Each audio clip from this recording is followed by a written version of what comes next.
Hello, this is Haley McLaughlin with the League of Women Voters of Portland, and you are watching the Video Voters Guide. We, in conjunction with MetroEast Community Media, are here to talk with candidates running in the May 2020 primary election. With me today is Rima Ghandour, running for Judge of the Circuit Court District 4, Position 12. Welcome, Rima. Hi, Haley. Hello. So, please tell us a little bit about yourself and why you're running for this office.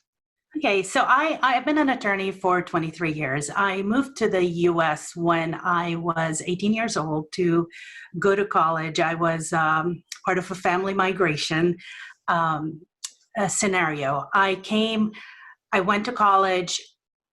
I grew up, though, in places where in Lebanon, in Iraq, where you had a dictatorship, you also had a chaotic civil war going on, depending on the country at the time I was living in.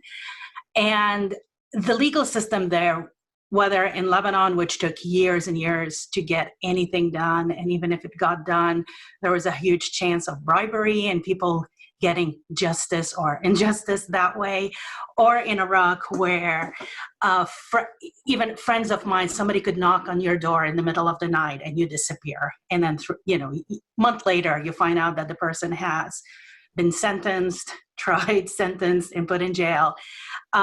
So I came from that background where it was always the rich, maybe the powerful, the people with means that were able to get justice.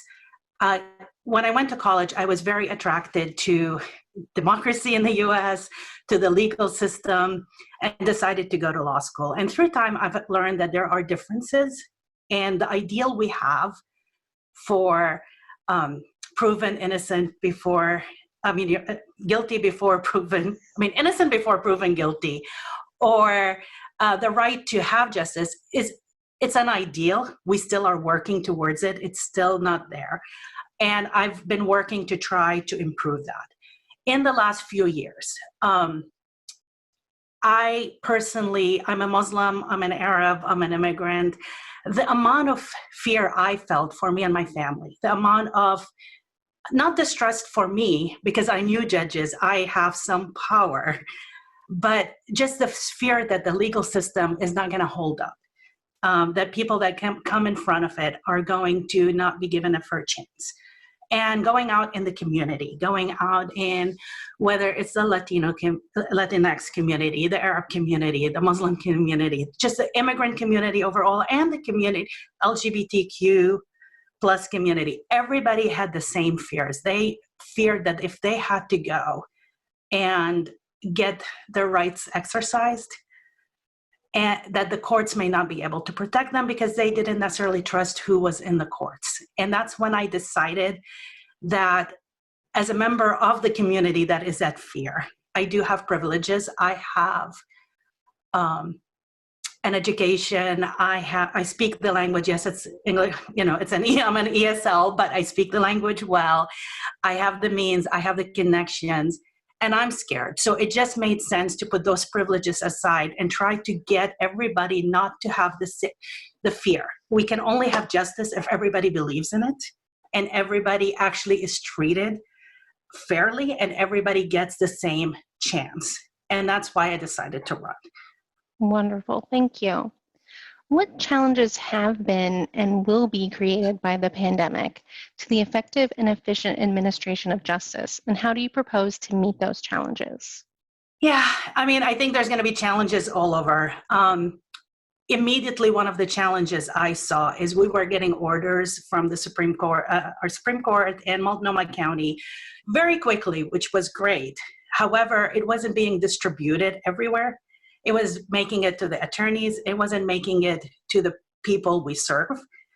It was only in English. There was no translations. So one of the first things I did was to start to do some PSA videos just saying, started with English and Arabic, because I do speak Arabic, and then recruited people like my husband and friends to do it in Spanish, in Russian, and Mandarin, because the information was not getting to where it needs to go. It wasn't going to the community. It was there. You had to be able to look for it and be able to find it but not everybody can do that easily. And they're pretty complicated orders, right? So even getting attorneys were debating what the orders are, let alone what other people would look at them and read. So that's one of the first things I saw, is that lack of distribution and making it as accessible as possible. What in the long run, what's going to happen, because we have in custody defendants, they get priority, right? This is the part where you're innocent until proven guilty. You're in jail, you're waiting your trial. You need to go first, right? But what that means, and that's fine and great, but that means is the rest of everybody, the rest of the people, whether it's a family law matter, you're getting divorced, you're working on child custody, whether you're a small business needing to get out of a contract. Right now, we're going to see a lot of bankruptcies. We're going to see a lot of landlord-tenant, whether commercial or residential. These are all issues that, are going to be coming up, and we need to be able to move. We need to be able to make sure the information is accessible, and maybe gear up and have the governor approve maybe a few more judicial positions to be able to handle what we're going to be getting. Thank you. What's your philosophy on the purpose of sentencing in criminal cases? Yeah. So sentencing, judges can differ, but it's usually is either rehab the defendant, deter future actions, and punishment, right? So for me, it's a combo of all together, and it depends on the situation, whether this person needs more sentencing that works towards getting them rehabbed, whether it's because of drug issues or because of other issues going on in their background. It's because they're houseless. So that's where that part of the sentencing works the best. Deterrence, if somebody is drug addicted and you punish them, it's not going to stop them from re-offending, right? And at the end of the day, whether the sentencing is the end of the case, but it's also what allows us to set up, hopefully, services that can help rehab people and deter future inaction versus just punishing them. Because once people serve their sentence, they continue to be members of our society and community, but they're going to be out there, and we need to make sure that they're supported in a way that they're not reoffending because of something out of their control, like resources or healthcare or a house to live in. Thank you.